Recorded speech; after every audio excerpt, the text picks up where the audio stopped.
Welcome back to another episode of the Frustrated CEO podcast. Thank you for joining us yet again. My name is Patrick Lyons. I'm one of your co-hosts and partners in crime, here with my friends and colleagues.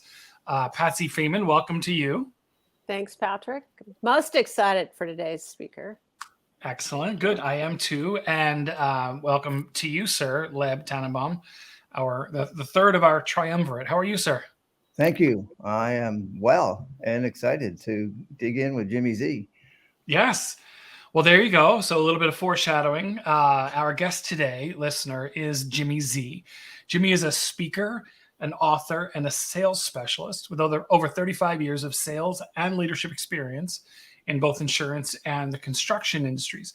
Jimmy's also the president of the leadership consulting firm Summit Perspective, where Jimmy assists individuals and organizations in growing their businesses with a special emphasis on mentorship and leadership at a higher level.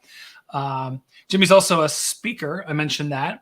Primary speaking topics include mentorship, how to develop your personal board of directors, and that's actually the primary topic for today, as well as two other programs, one on sales strategies, transforming your results with the 5 C's of every sales experience, and executive leadership, how to cast a vision that sticks. And Jimmy and I, in a conversation before we started today, talked about, when we may have to have you back in the future, Jimmy, to talk about those topics as well. So let me pause and welcome Jimmy Z to the Frustrated CEO podcast.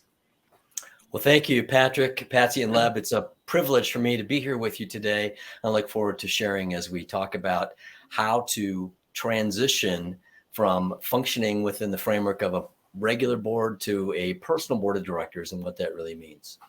Yeah, and so that's kind of a lead into my first question. Thank you for teeing it up for me.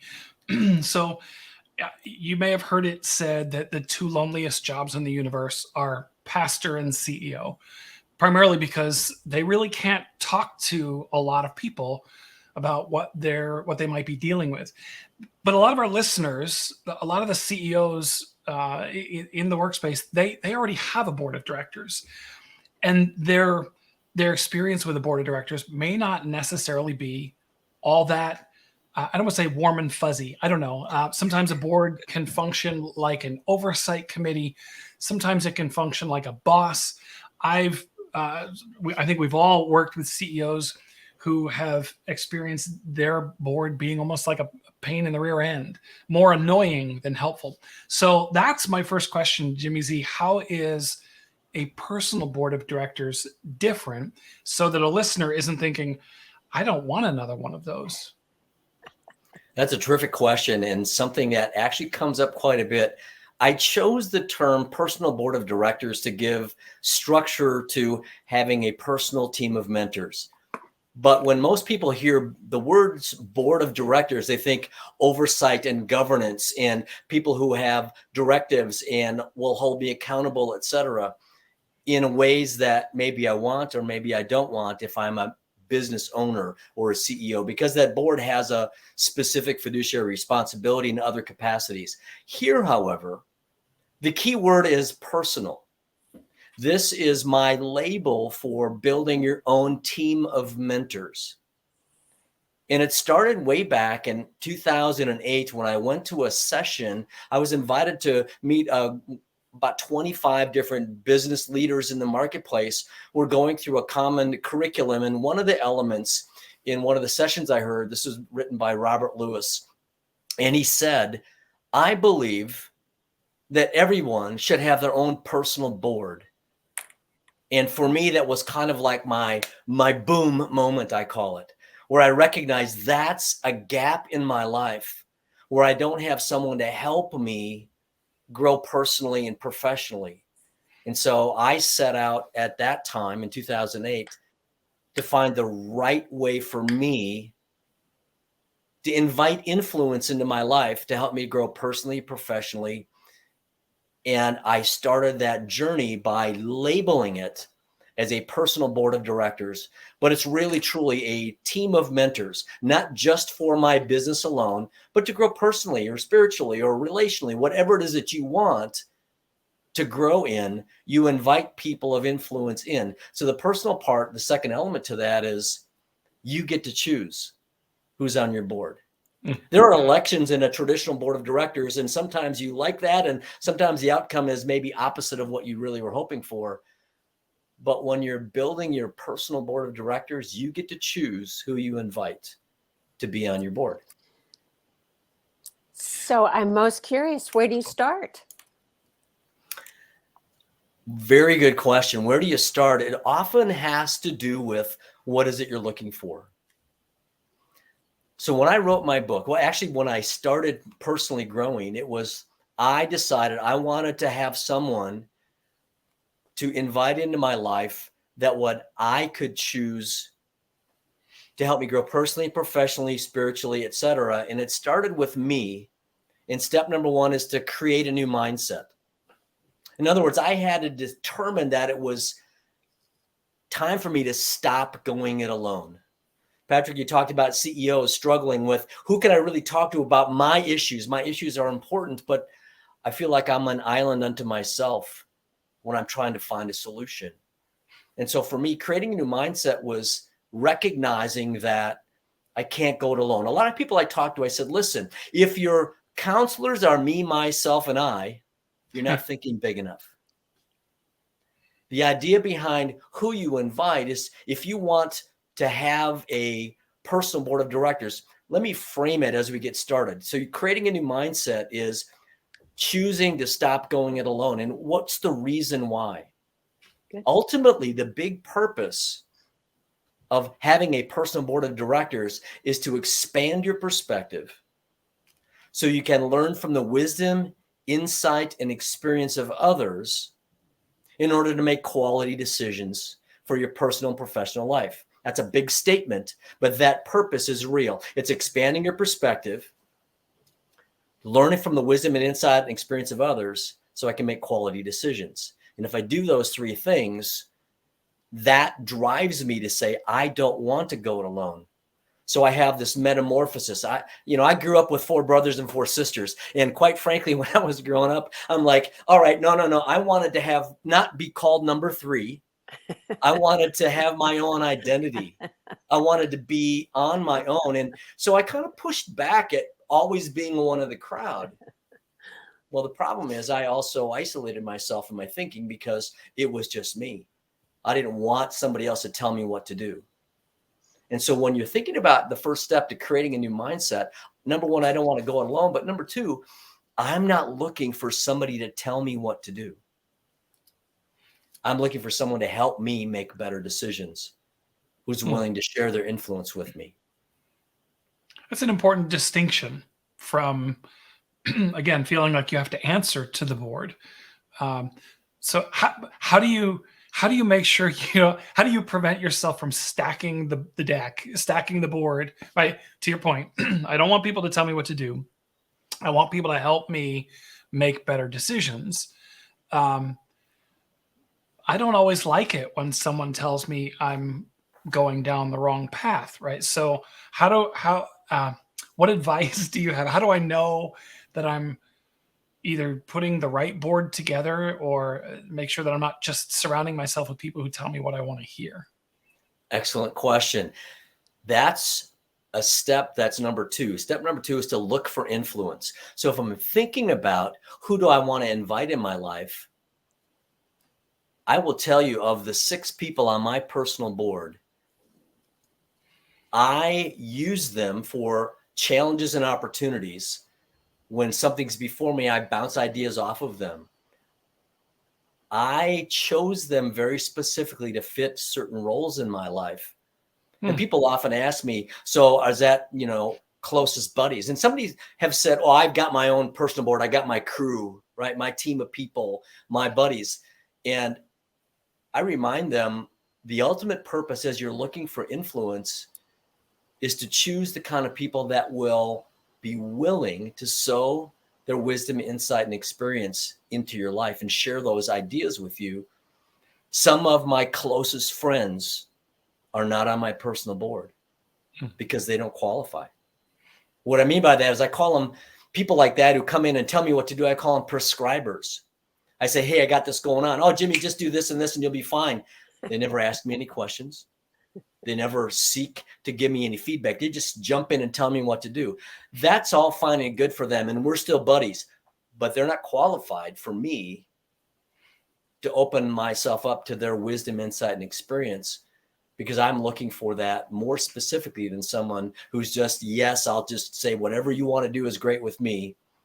I want to build a trust relationship with someone. So as I'm looking around for influence, I go through kind of an interview process. First of all, I'm looking for in and outside of my industry. So let's say I'm a CEO, I own an organization, and I'm in a particular industry. A natural default is to stick with people in my industry who might have a better chance of understanding me. But if I limit myself to that, I may miss someone who has an outside perspective that can also help me see what I can't see, or maybe even other CEOs in my industry can't see, because we're so immersed in what we're doing.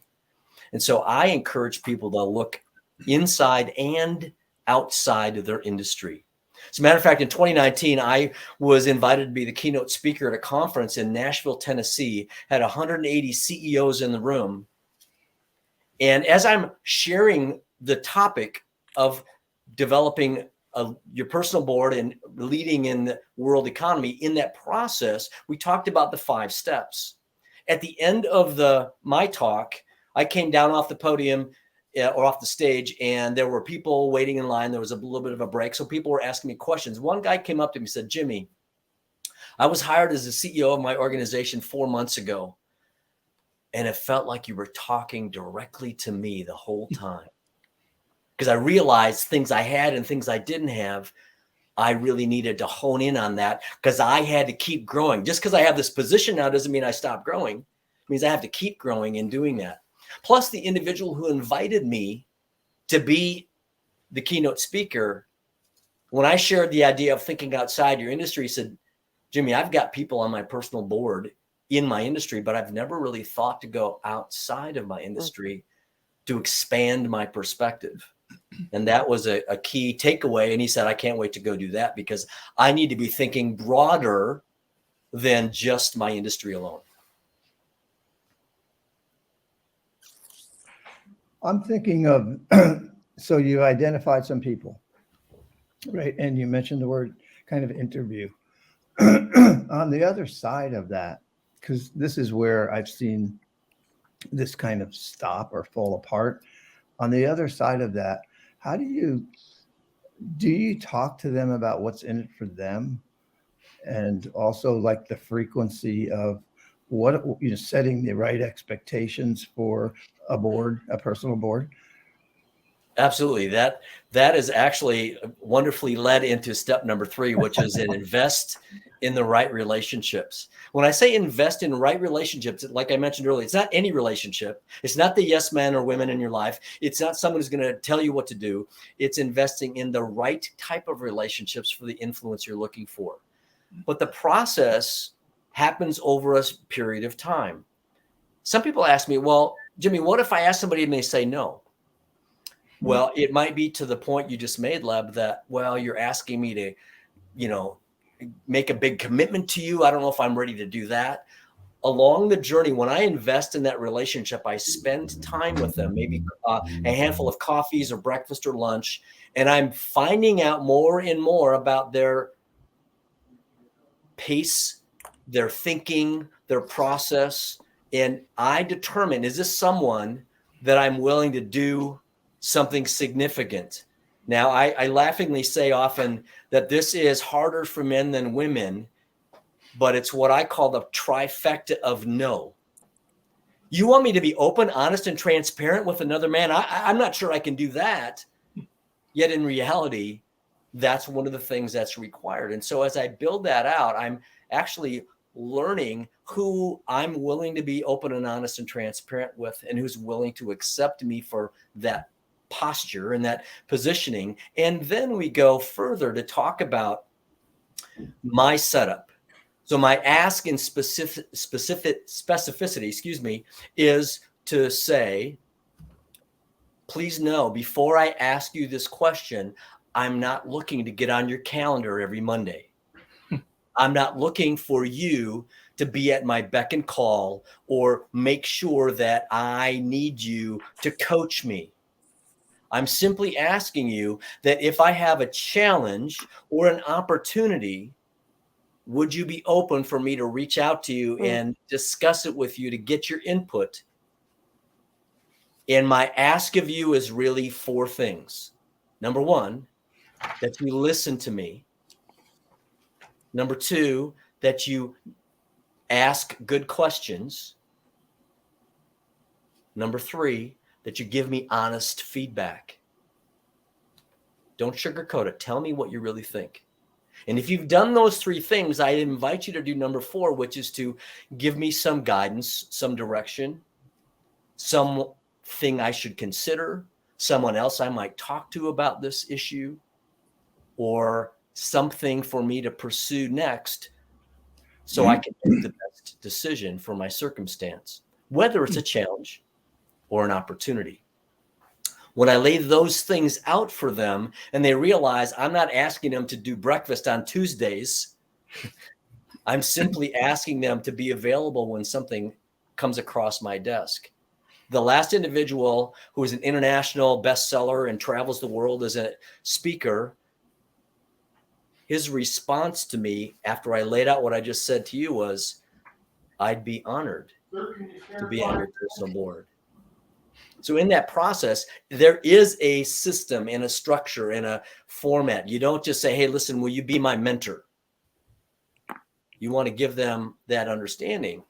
And I have developed a relationship with my mentors in such a way that today, before I make the call, which is the 4th step, I make the call and say, I get to decide. That's the reminder to you, is I get to decide who I invite to be on my personal board. It's mine. It's my board. So I get to decide. I make the call. I invite them. And when I do that, what's amazing is I've developed relationships with my personal board over the years where I get a phone call and say, hey, Jimmy, it's time for a board meeting. I have a question for you. We've built that relationship where they now want to have a conversation with me about something going on in their lives. Now, one other thing to make note of is my personal board members don't all know each other. I don't have a group board meeting. But when I have a situation that's come up, like an opportunity falls in my lap and I'm trying to decide, is this a distraction or an opportunity? I will reach out to one of my board members. And I start out this way. Hey, this has happened. These are my thoughts about it. And I have a couple questions for you. What do you think?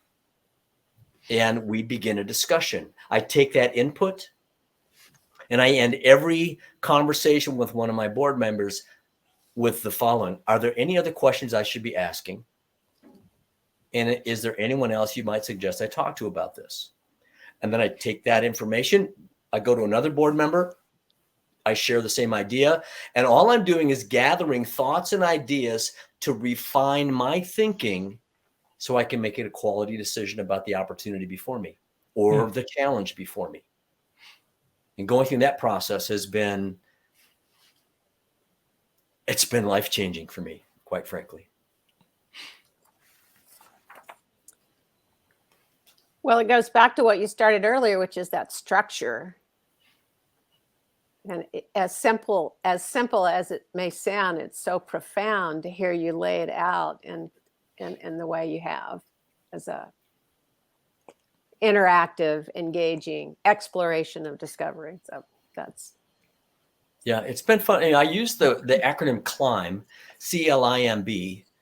So create a new mindset. Step number 1, decide I'm not going to go it alone anymore. I'm going to completely transform my thinking, more of like a metamorphosis. I just got to stop going alone. I've got to seek input that's going to be valuable to help me grow personally and professionally. And then I look for influence that I want to invite into my life. That's the L.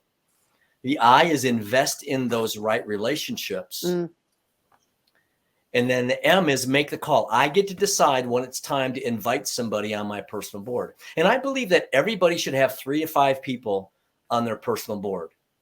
The reason for that is one is great, but you could also say that one might just be an opinion. So you want to refine that thinking by having more people. So I think 3 to 5 is a good number. I'm not advocating, nor would I ever advocate, you got to have 12-member personal board and try to manage that. That's crazy. That's not the purpose of this. But then the last one, the fun one, is the B, and that stands for be the difference. See, along the journey, as I'm identifying this mountain I'm climbing, I'm going to receive wisdom, insight, and experience, the kind of influence I'm looking for to make better decisions. So I'm going to strengthen my own resolve in my mind and my thinking along the way. So when another opportunity comes, I already know how to handle it because I've been through that. And so receive, strengthen, and then the last element of being the difference is to sow. It means to sow into the lives of others. When I get to the top of my mountain, my goal is to pivot and help somebody else climb their mountain and show them the way. So when I wrote this book, it was simply about, here's a roadmap, a guide that you can customize to your own life to build your own personal board. About 3 weeks ago, I was at a business breakfast, and one of the individuals who was there had heard me speak on this topic a year ago. And he came up to me afterwards and says, Jimmy, when I saw you a year ago, I bought 3 copies of your book. I gave one to my oldest son and one to my youngest son and one for myself. And today I stand before you with 3 members on my personal board of directors. And I don't know how I ever lived without them. Thank you.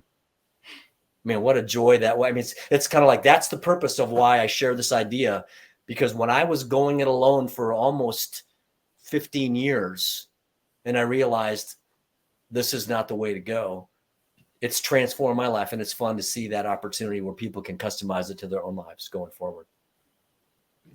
Jimmy, when we were talking in our first conversation before we started recording today, we were talking about mentorship, and I thought that's kind of a part of this. But I know a lot of our listeners, CEOs, often get asked to be mentors.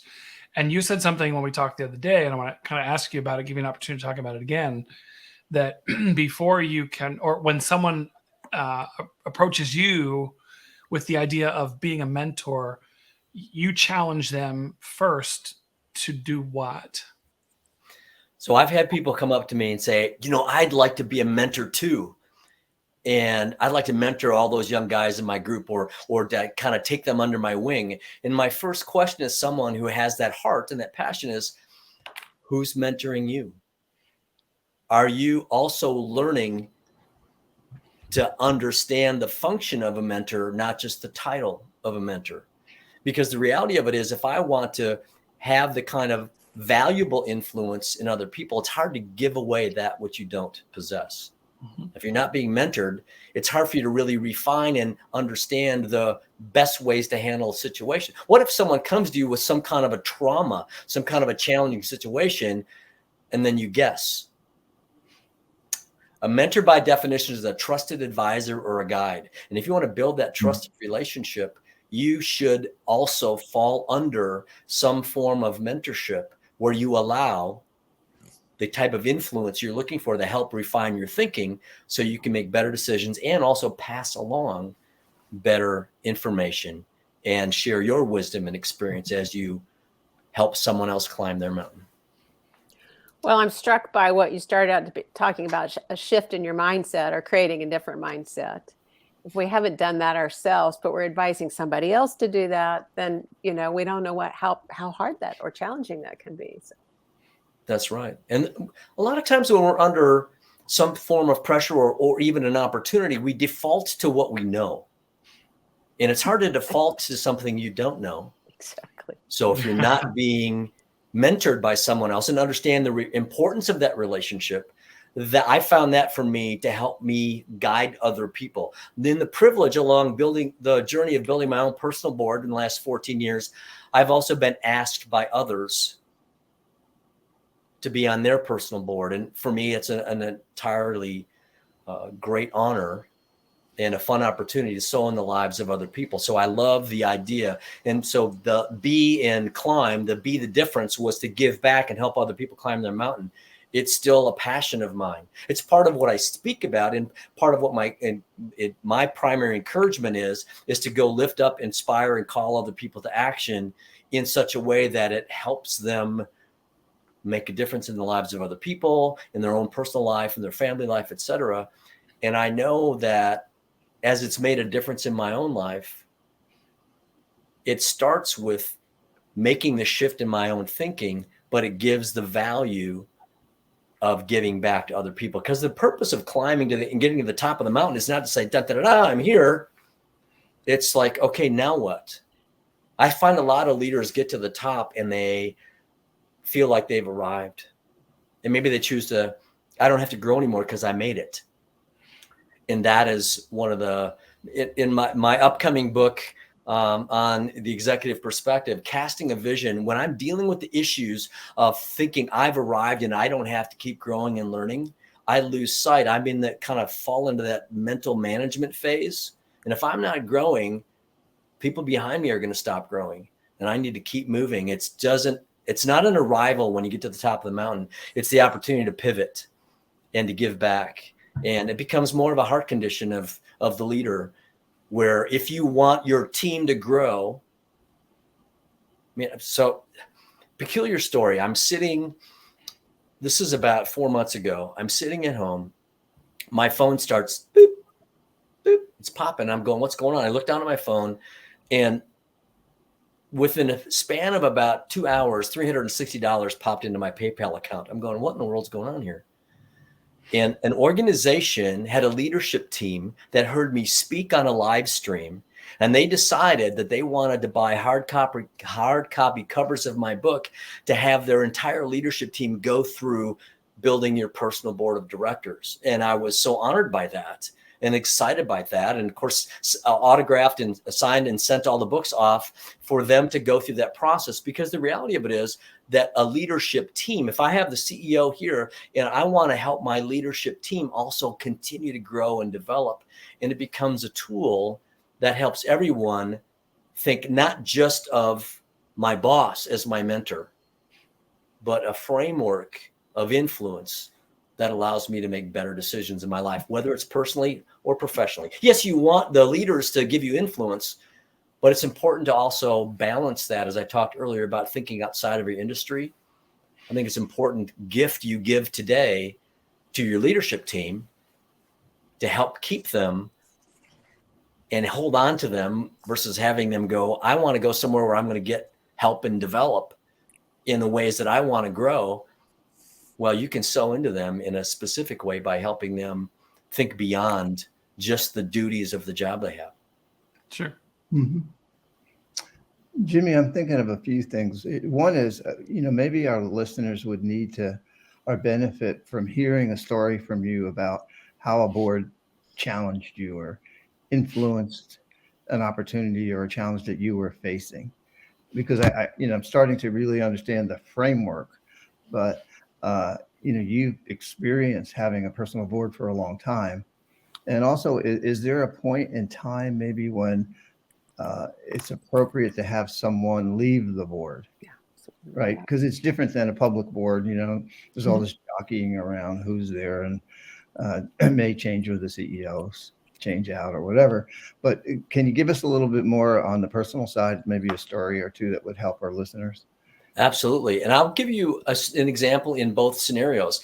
Often people think about, I need a mentor to help guide me when I'm facing a challenge. And that's true and it's good, but it's not the only time. So a number of years ago, I lost my job. For the first time in my life, I ended up losing my job. Now, there's an experience for me where it was my wife coined this. It's in one of the chapters of my book where it's worlds apart.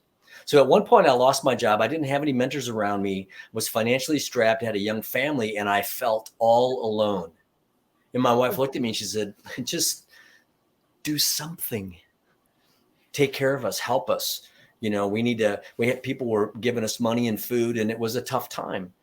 And then I got another job and it started growing. And then a number of years later, I had my boom moment, started building my personal board. And in 2012, I found myself in a meeting with the CEO of the company I was working for and my boss. And within about 2 minutes, I realized this conversation is about me.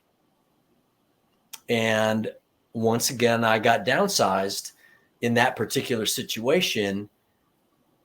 But the difference between those two, being all alone back years earlier, and in this situation where I already had my personal board, I had peace and confidence. I immediately turned to my personal board that day, and I had conversations with them on a daily basis. And the difference between what happened years earlier, when I was all alone, to when I had lost my job about, 10 years later, I had breakfast or lunch with multiple people every day for 3 weeks. One of my board members specifically talked to me every single day. He said, "How you doing? What are you working on, et cetera?" And refined my thinking. I ended up landing. The serendipity was I landed another job that paid me more money and gave me more flexibility than the job I had. And all through that tumultuous journey of being let go, I had the confidence that I had my personal board with me, and I wasn't alone on that journey. It really made all the difference. And my wife said, your countenance, how you handled life. People would say, "What's going on?" I said, "I don't know, but God's got something amazing next." I have no idea. "What do you mean you lost your job? How come you're not hanging your head?" I said, "I've done that before. It's not as much fun as having your own personal board." And then literally earlier this year, an opportunity came to me. I had somebody call me and say, "Hey, Jimmy, I've got this. I know of this opportunity. I think you'd be perfect for it. You should apply for this job." And I'm thinking, is this a distraction or an opportunity? I don't know. I immediately reached out to my board. I looked into it, reached out to my board, and had a conversation on a regular basis on this process. And I decided I'm going to find out. So I interviewed for this job. I actually received an offer from this job, but at counsel of my board members for where I'm going, what I'm doing, it seemed like it wasn't the right thing to do. Now, naturally, if I was just thinking about the money alone or the opportunity alone, I might have said, "Oh yeah, it's something new. It's just shiny penny. I want to do that." But I remember the day the offer was made to me. I made the decision after talking with my board members to turn the offer down. 4 weeks ago, I got a call from the guy who recommended me for that job, who told me that organization shut down their United States operations 3 weeks ago. Had I taken that job, I would have lost my job 4 weeks ago. And I felt so confident. People said, "How do you feel about your decision?" I said, "I feel great about my decision because I didn't make it in isolation. I had great input, and I felt like I made a quality decision." Now, good news is the outcome is a positive one. But even if that were to become an adversity, there's a big difference when you're not going it alone when you face challenges or opportunities. Sorry, Jimmy. I've got multiple names in my head. The first story you told about losing your job reminded me of, similarly, a few episodes ago, we had Jamie Dixon on. He was talking about storytelling. And he said this, he made this statement that when you need empathy the most is often when you are least able to give it, right? That's when we've got high emotion. Listener, you can go back and listen to that episode, great episode. But you just reminded me a little bit of that, Jimmy, when you're talking about you lost your job. Like, for people who have been through that, those are the times you want to hide. Those are the times you want to withdraw. Those are the times you just, right there, especially, I'd say for anybody, when we tie our value to our work, to our paycheck, to our title, even when we say we don't, it's still a blow to the ego. It's a blow to our personally. Other people don't see it, but we feel it. Right. That I'm embarrassed. I'm ashamed for being in this situation, whatever it might be. The time to put your board together is before that happens, not because when that happens, you're not going to reach out to people and say, hey, all this crap's going on in my life. I'm really feeling kind of worthless. Would you mentor me? Right. Because in that moment, you don't feel mentorable. You don't feel, so I, in the times when you need a personal board are probably not the times you're going to put it together. So the time to put it together, the time to be thinking about getting me through the difficult times is before those difficult times happen, not waiting until they're in it, because that's usually when I think we want to hide.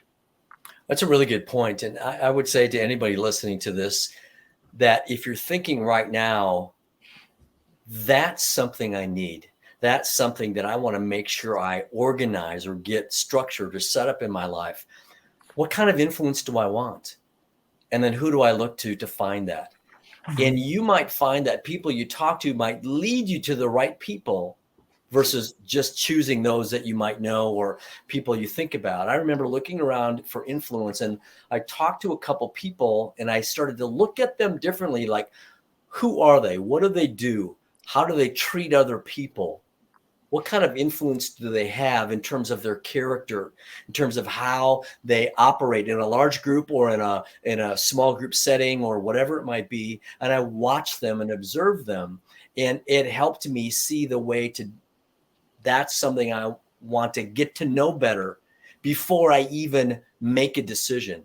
And that's when I invest that time. So you're right. When I'm emotionally withdrawn or wounded, it's harder for me to make that, hey, help me, because I don't want to be a burden to my personal board. Right. I want to be life. I want to be someone who they value the time we have together. So much so that, like, when I get feedback from other people and I turn around and say, hey, listen, this is the result, and I give them feedback. Thank you for your input. I talked to one of my mentors last Friday and I said, listen, I just want to give you an update of what's transpired over the last couple of weeks and some things I've been doing and where I'm headed. They love to get that check-in. I don't expect them. A couple of them reach out to me periodically, but we're not on any regular, not quarterly, we got to touch base. It's when I have something going on in my life or I have a question for them. It could be a big thing or a small thing. I'll reach out to them. And so in that process, it's easier to have that established. So if you're thinking about, beyond what I have in influence in my life right now, who else might I choose to invite or consider inviting into my personal board, my own internal sphere of influence? Now's the time to start taking some action there and start pursuing or looking around. I mean, there are so many people in your life, some that you would dismiss, or somebody say, I'm not qualified to have their time. But do it in small increments. And it's amazing. I found so many people who are, as they get more seasoned in their life and in their careers, are very willing and open to give back and help somebody else on their journey. So you have to approach it properly. That's why I talk about the importance of investing in the relationship. Don't just blurt it out, hey, will you mentor me? Because maybe they'll say, I don't have time for that, or I don't know what that means. And by the same token, I also say, if somebody comes up to you and puts their arm around you and says, hey, I'd like to mentor you, your first question should be, what do you mean by that? Because remember, this is your personal board. You get to choose who you want to invite in your life and what kind of influence you're looking for. So I have a question. I'll go ahead, Patsy. No, well, on that point, if you were to describe the mindset, so we started out saying that you shifted the mindset from can't go it alone. What would you say is your new mindset? And we've talked a lot. So that's our first part. We've talked a lot about how you explore and find the right mentors, the right influencers. What resides within you to help you on your side of the equation? Ask the right questions, make the right decisions. Yeah. So what motivates me today, and what result I've had as the result of having my personal board, is when situations come up, I know what kind of questions to ask. I have a better sense around someone who might be going through trouble or even facing an opportunity. to say, let me share with you something. So for example, that story I just told you a moment ago about the opportunity that came to me. One of my board members said, Jimmy, the question is not what you want to do. The question is, what do you really want to do? And if you pause and recognize the difference between what do you want to do versus what do you really want to do, there's a chasm between the two answers. What do you want? Well, you want to have tacos or Chinese food? No, that's not the question. The question is, what do you really want to do? Do you really want this job? Is this really going to take you where you want to go? Or is it going to become a distraction to where it is you really want to go? So learning those things and then sharing that wisdom that I have from what I've benefited from in the last 14 years with other people who have stumbled across the same question that I faced before helps me. So my intuition, my perspective, my influence is clearer than it was 5 years ago, 10 years ago, 2 years ago, because of circumstances and positive and negative challenges that I faced and opportunities I've come across, so I can help people navigate those things more quickly. I don't tell people what to do. I encourage them to ask good questions. And they usually want to say, well, tell me more about how to build this personal board. My wife's been great at inviting me. Hey, honey, so-and-so that I work with, her husband just lost his job. Would you have coffee with him? I said, sure. Happy to do that. And so I find people in that situation because I've been there before. We have a talk about this. I said, well, who do you have in your life that you can bounce ideas off of about where you want to go or what you want to do next? And they go, I don't really have anybody. How do I find them? And so we talk about what I just shared with you, the CLIMB, right? Walk through the steps and look for influence and determine that you don't want to do this by yourself. And in that process, they sometimes will ask me, hey, can I call on you? Would you be willing to either be on my personal board or touch base with me if I have questions? I said, sure. And that guidance has been fun because I know it works. It's worked not just for me, but for countless people. I spoke at a group earlier this year and somebody stood up and said, listen, I mean, I didn't say a word. He said, last year I bought Jimmy's book. I have 5 members on my personal board of directors. It's a great and an easy read, but it works. And it is an amazing structure to have a support system and a type of influence where you're learning from the wisdom and insight and experience of others so you can make quality decisions. I would wholeheartedly recommend you pursue building your own personal board. I didn't say a word. He said that. So listening to this, I'm thinking of an owner, president of a company that I'm currently working with, who has assembled his own personal board, but doesn't call it one. Mm-hmm. And it's really obvious to me right now. Coffees with some people that he's had coffees with for a really long time. Excellent business people, race car buddies, whatever the case may be. But I'm also thinking of when I was in a public company twice, not as a consultant, but as an employee, and their boards. And when the board of directors come into town and there's a board of directors meeting, everybody shows up at the same time. So now I'm thinking of what you're talking about and saying, okay, do you engage the whole board every once in a while? Or is it always, I've got a particular challenge, I think this person on my board can give me some good feedback, and you reach out to that individual? How does that work? Because I could see for myself, I might, if Patsy and Patrick and XYZ were on my board, I might reach out to someone because I think they're going to have more knowledge because of the industry or whatever the case may be. How do you work your board? Great question. The board function for the way I run it as a personal board is I never have a board meeting where everybody comes together, not like a traditional board. Okay. So in gathering them together, a couple of them of my 6 know each other, and 2 of them are aware that they each are on my personal board, but I don't have a board meeting with them together. I take information individually. So for example, if you three were on my personal board, I wouldn't jump on a Zoom call. Hey, everybody, here's what's going on. Because I don't want what Patrick says to influence whether you share what's on your heart or not, or what Patsy might say that would cause you to go, oh, I don't think that's the right information.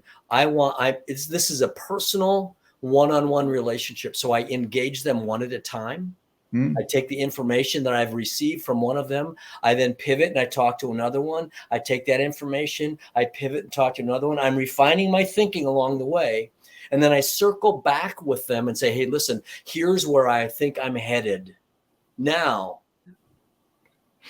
I've learned this and this. I'm going to make these decisions for my next step. What else should I be thinking about? And then I refine it back to them. So I typically am dealing with each of them individually because I've built a trust relationship with them. They don't have a trust relationship with everybody else. I do. And so I don't expect my personal board to meet like a traditional board of directors that has governance over an organization. Does that answer your question? Yeah, I mean, I'm still thinking about it, but it definitely answers my question. And, you know, hope that's helpful to the listeners. And, you know, the big epiphany for me in this so far is where we started talking about CEOs being one of the loneliest jobs, you know, on the planet. And that what this says to me is you don't have to go it alone. Correct. Absolutely. And so for all those CEOs out there, all those leaders who feel like, you know, I need to keep this. I got here and now I need to run with it by myself. That's not what we're talking about. Right. And I feel like that's part of that should factor into my thinking as a CEO, as I'm choosing people to be on my board. Part of why it's such a lonely role is so many CEOs feel like you always have to you always have to know the answer. You always have to look like you're holding it together, right? Because everybody's counting on you. That's the pressure. Right. I can't let anybody know that I've got imposter syndrome. I can't let anybody know I don't have a clue what to do today or tomorrow. So in building my personal board, choosing people with whom, Jimmy, you said it's what the three, it's being open, honest, and transparent. Did I get that right? That's correct. If I'm choosing my personal board members, if I can't be open and honest and transparent with them, then that person shouldn't be part of my personal board, right? It should be, it could be, it has the potential to be the one place I can go as a CEO and actually be honest about not having a freaking clue what I'm supposed to be doing next. And if I build it the wrong way and it just feels like one other place where I have to show up and perform, not only is it not going to work, but I'd imagine I'm not going to enjoy it either. Right? It's going to feel like one other place I have to be something somebody feels I'm not, or something I think I'm not. Right. You know, Leb, you asked, that's a really good point, Patrick. Leb, you asked a question earlier. What about somebody stepping off the board? That has more to do with the reason you bring them on your personal board. So as I mentioned earlier, my initial look was for the type of influence that would help me grow personally, professionally, and spiritually. And so someone had to fill at least one of those. Some of them fill multiples, some of them fill all of them. And if someone over time, because maybe they only fill one role and that role changes for them because maybe they retired or we've grown distant. I mean, my personal board, 3 of my board members don't even live in Minnesota.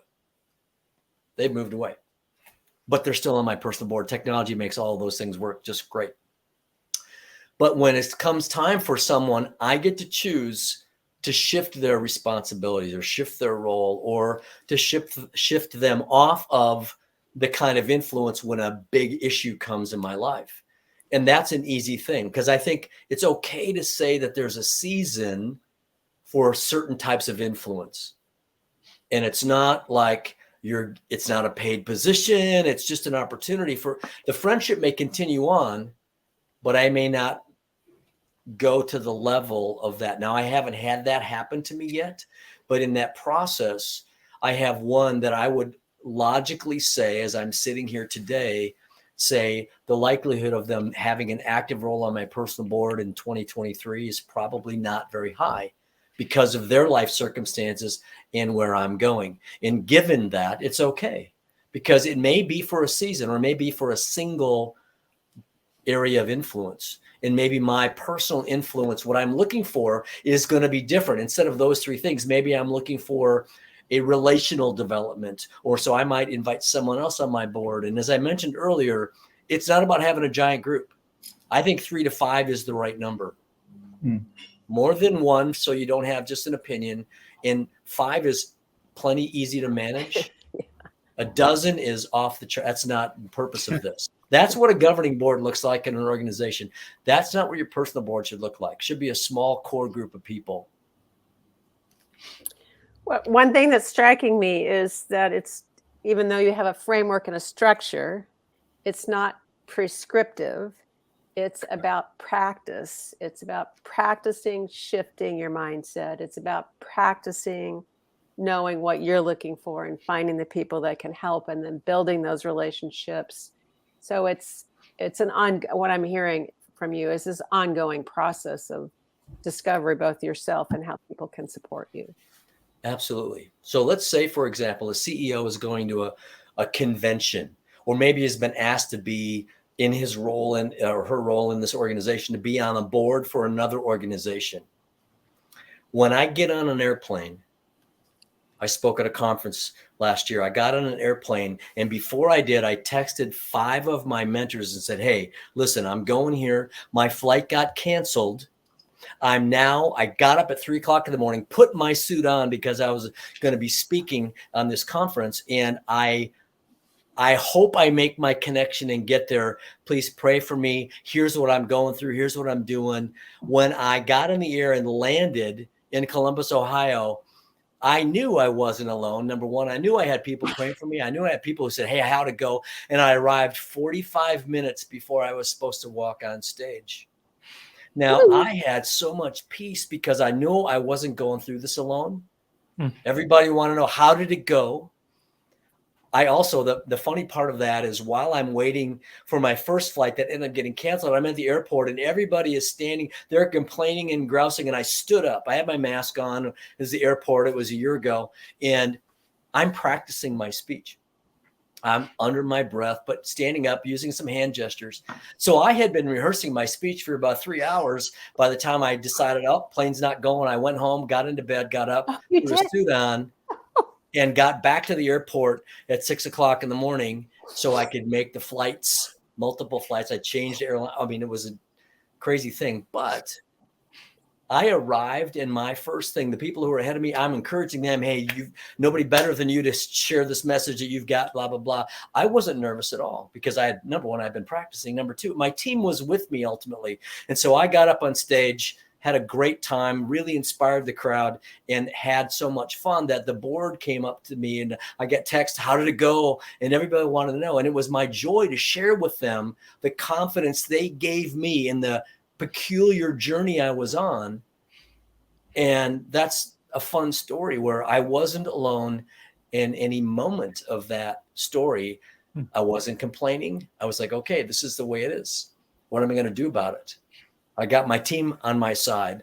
I wasn't going it alone. So if I'm asked to be part of an organization, when I have a personal board and I'm going to maybe go to serve on a board in another industry or another capacity, going into that situation where I may not know everybody and I've got to now put on my CEO hat or try to be the big man or big woman on campus kind of a thing. No, you go in there with a team in every circumstance, and there's a confidence that comes with that, a comfort of knowing I have a team of influencers around me to help guide me even in a new situation for a CEO. That's good. I have a prevention question. Yes. Right. So how do you prevent not choosing all your board to become in some way, shape, or form a lot like yourself? Ooh. I think that has to do with the type of influence you're looking for. For example, I looked at areas where I needed to grow, where I didn't have experience, where I wanted to learn from someone who's further down the road. Here's another peculiar thing. Not all of my personal board members are older than I am. It's not about an age position. It's about influence. So as I'm choosing the kind of influence I'm looking for, it's typically because I may have a perceived deficit that has been told to me or that I recognize in myself. And so when I look for the kind of influence, I'm not looking, number one, for someone who's going to say yes to me all the time.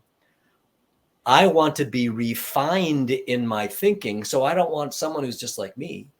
I want someone who's different than me, who has different experience than I do, who might have faced a greater or a different type of challenge. Yet most of the challenges we face in business have to do with people. So who are good leaders of people, good people who can navigate through tough situations and personalities or emotions or challenges. And so those kinds of things guided me where I didn't want. If you looked at my personal board, you'd clearly recognize they're not like me, because I wasn't looking for someone who was just like me.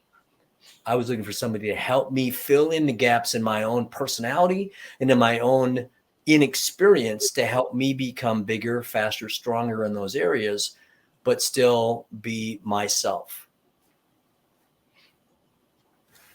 Mhm. I think I love your answer. Thank you. And part of what I'm thinking of is, as an example, we have had the opportunity to work with some organizations who want to diversify the population of their organization and may not think to engage someone on their personal board who actually lives in that diverse population themselves.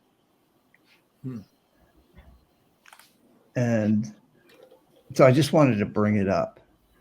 And it could be diverse in some other way. It could be, oh, you lead this blue collar organization, and oh, I lead this white collar organization, or however you whatever, however you phrase that.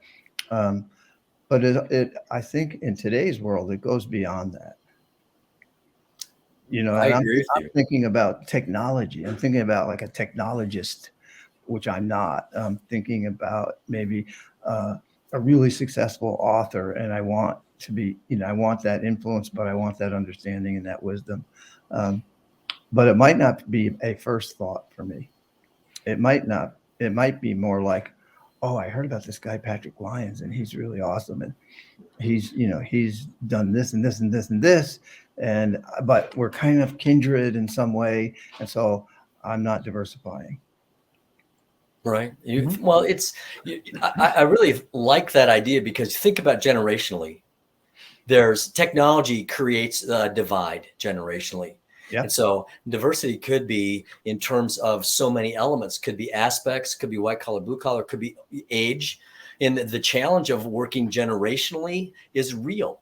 And it's important in today's workforce. And if you want to hire somebody who's in their 20s or 30s, and maybe you're in your 50s and you're the CEO and you're trying to figure that out, or maybe you run across somebody in a networking group who's a 30-year-old CEO and you're going, what in the world? How did you figure that out? And who are you using as influence? And what is your team? All your team is in their 20s.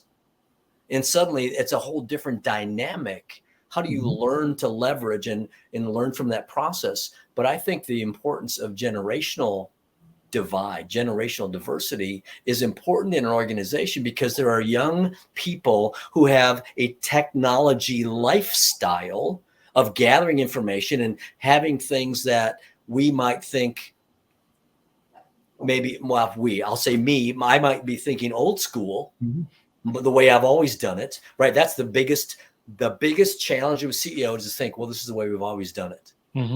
That's a settled for attitude and not going to be inspiring or leading or growing your team.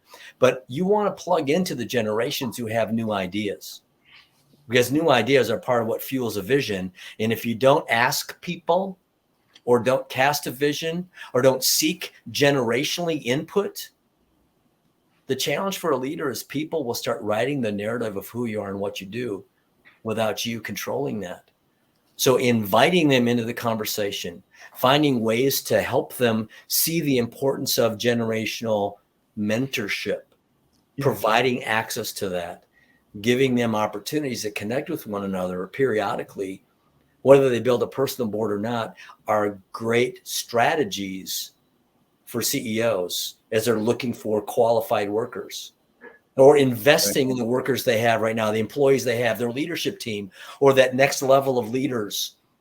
You know, John Maxwell wrote a book many years ago called The 360-Degree Leader, which is an outstanding book. So no matter where you are, you want to help your boss vertically look better, do better, provide better results. You want to help your peers by helping them, you know, raise the entire organization by lifting the ships.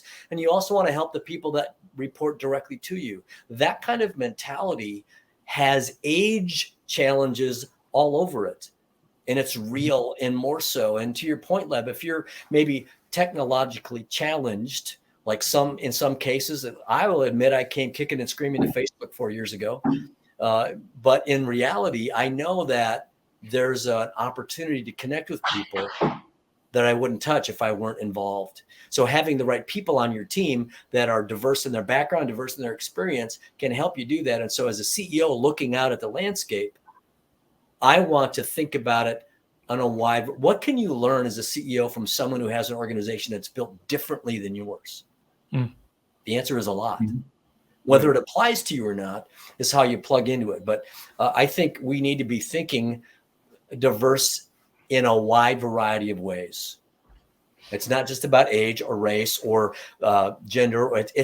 Is it about the kind of structure that you want to grow and provide a launch pad for the people that you hire to grow in your organization and to take over eventually, or to grow on their own? There's a gift and a joy as a CEO to help somebody build their personal board of directors, to help somebody grow in their organization and to grow in their business. And maybe their influence grows beyond what you can provide for them, and they grow and go somewhere else. Someone said recently, I heard, that there's the right job for every person.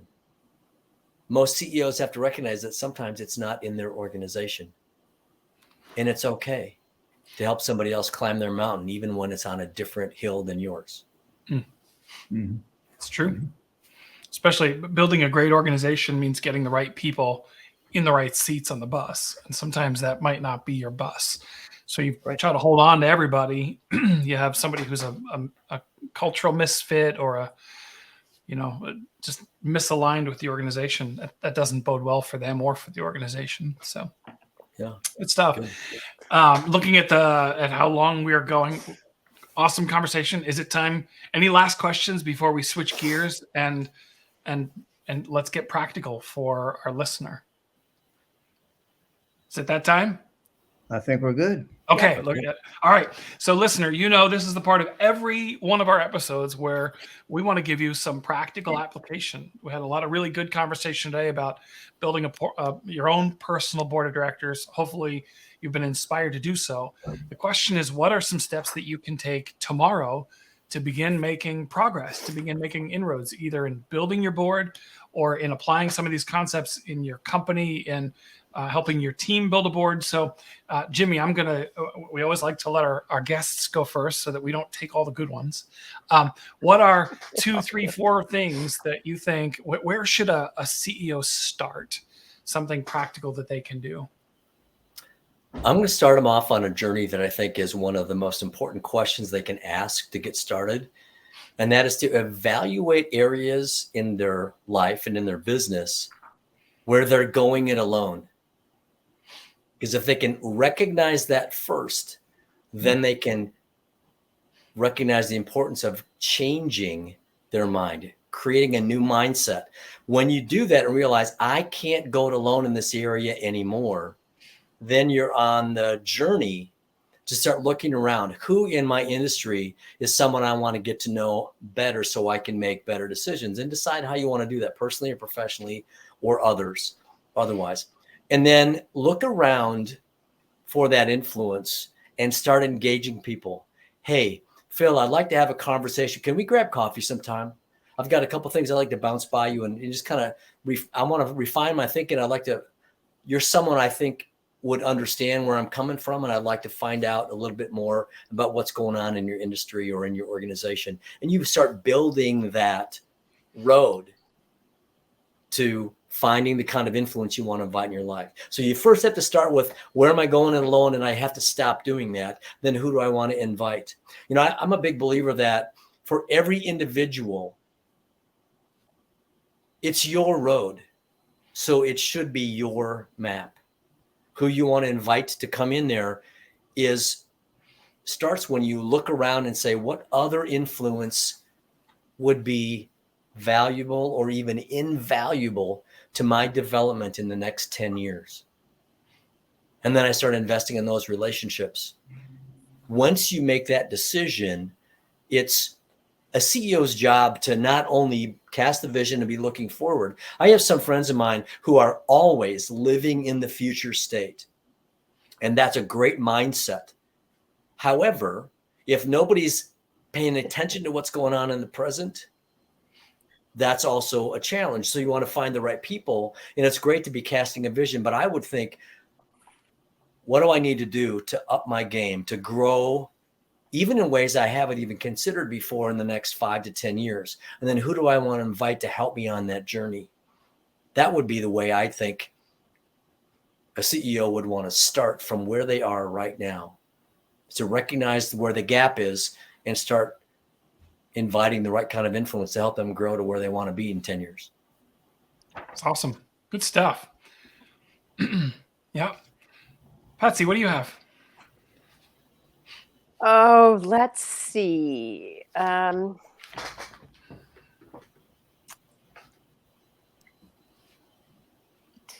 Jimmy Z, you just kind of summed it up pretty well. The lens of, if you're going to be a mentee, which, you know, if you're going to be listening to advice, what kind of relationships you want to be, is 3 components: be open, be honest, and be transparent. Correct. With others. And as you're assessing somebody to be your mentor, see if they can actually honor you for that, if they want to bring that part of you out. Because let's face it, this is you've been talking about a lot of vulnerability here. So Mm-hmm. you just talked to, you have the 4, maybe 5 components that you're looking for in a mentor. One is, can they listen? Do they ask good questions? Do they give you honest feedback? And then, do they give you guidance? I may have forgotten one in there, but no, that's right on. Okay. And then the last one, which is why we're all in business, is most challenges, if not all of them, have to do with people and people in issues, people interaction. So I say I'll lob it to you, Leb. All right. Well, a lot's been covered. I took note of a couple of things yet to be covered. One is choose people who are further down the road from you, but not by age, but by influence. Mm-hmm. Yeah, good. So if you're looking to who do I choose, that can be a helpful guideline. Understand what you're looking for.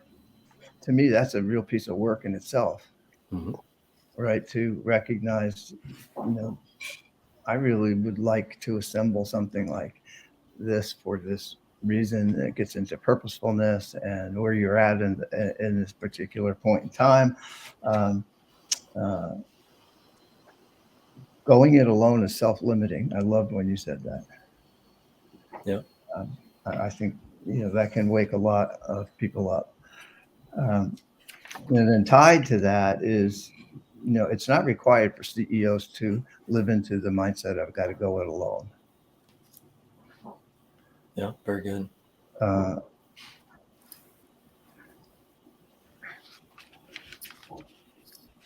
I would end with plug into the younger generation for a lot of reasons. Yeah, very good. And technology might be one of them. They grew up with it and we didn't. Exactly.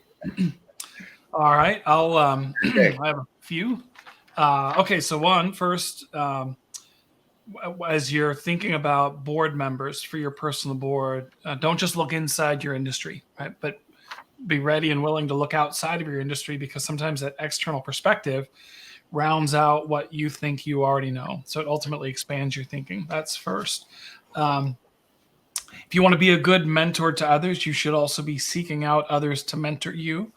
I think we said in essence, you can't give away what you're not getting, what you don't know. So, so here's a great opportunity, right, to become a mentee. It's by having a personal board of directors. This part, because I just connected with it in my own life, and I talked about it when you made that point, when you told your story about losing your job, Jimmy, is that a personal board can keep you engaged and connected through the tough times. But it's often those tough times when we want to withdraw and we want to hide. And so the time to build your personal board is now, right? Not think about it. I'll reach out to people when things go wrong. Have it in place.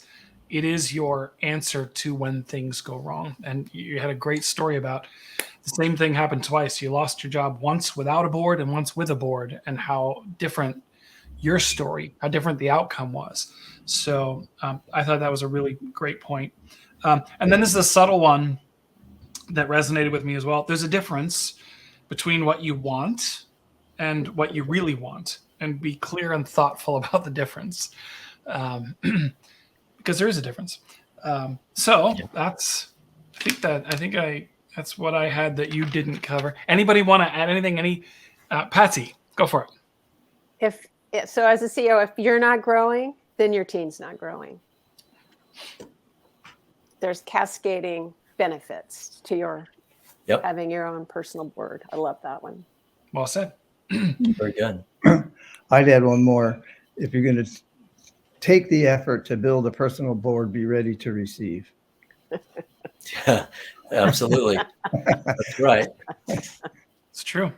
That's the open and honest, transparent coming through, where you have to be willing and vulnerable to do that.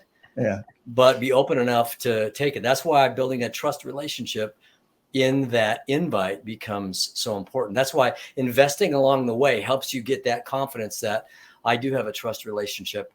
And over time, the beauty of that is it becomes a reciprocal trust relationship. Yeah. That's it. Jimmy, let's make sure that we are making you easy to find. So right now, today, you have your first book, Peak Perspective, which is about how to build your own personal board. By the way, it was a top 10 finalist for an International Author Award. Congratulations to you. Thank you. And as I said earlier, it's been currently in 2022 has been your most requested keynote speech. So that is available right now on Amazon, correct? Or, that is correct. Or is it available on your website as well? It is available as well. Yes. Okay. Yep. So go ahead and what is your website and how can people contact you today? Well, as you see, my moniker is Jimmy Z. It's quite frankly been my tagline for over 20 years. My last name is Zugswert, and I don't even say it right. That's right. It's Zugschwert. Pronounced Zugswert or Zugschwert, or if you're saying it in German, Zugschwert. But I've been Jimmy Z for over 20 years. Because Jimmy Z by itself happens to be a nightclub in Monte Carlo and a pizza line and a clothing line and a rock band, Jimmy Z is not available. So my website is jimmyzugswert.com. Excuse me. It's the full name, which you can find on my LinkedIn profile, same way. So Jimmy is my handle, and my first book is out. I will have my second book on sales done by the end of the year. That'll come out first quarter. And then my executive book, my goal is to also publish that by the end of next year. So I'll have 3 out of my 4 book perspective series going live here in the next 12 to 18 months, which is very exciting. Excellent. And so if you are interested in having Jimmy come speak at your organization or at your company to talk about building your own personal board of directors or any of the other areas that he's talked about, Jimmy, what's the best way for someone to inquire about how to do that? You can call, actually, my email is jimmy@jimmyzugsworth.com. Okay. My cell phone is 651-440-4048. Easiest ways to find me, get me, or you go right to my website at jimmyzugsworth.com. And there's an opportunity to click a link and reach out to me and communicate and find some additional resources there. In the next couple of weeks, there's also going to be an online course for my first book that if someone wants to do an online self-study and walk through it with a video, a course book materials and an ebook that comes with that process, that will go live here in just about 2 weeks. And Beautiful. so Great. Excellent. Good. Well, Jimmy Z, thank you so much for being our guest today on the Frustrated CEO podcast, helping us understand more about building your personal board of directors. It was an honor. I learned a lot. Thank you for that. I appreciate it. Well, thanks to all of you, Patsy, Leb, and Patrick. It's been a real privilege for me to be here and share with you. I'm excited about this topic. I've plugged into a couple, and I will continue to be following you and joining in on this very much needed topic of the frustrated CEO and how to find and deliver and build solutions. So I'm really excited about the work that you're doing, and it's been my privilege to be your guest this week. Thank you very much. Thank you. Thank Leb, you. Patsy, thank you as always. You are fantastic co-conspirators. Thank you both. And listener, thank you for sticking with us to the end of another episode of the Frustrated CEO podcast. You can connect with any or all of us on LinkedIn as well. You can find this episode's Let's Get Practical directly on our website, as well as all of our previous episodes at thefrustratedceo.com. By all means, if you have any suggestions or ideas for future topics, or if you'd like to be a guest on the Frustrated CEO podcast, contact any one of us. You can contact us through the website or hit any one of us up directly in LinkedIn. That would work as well. I think that's it. Anything else for the good of the cause?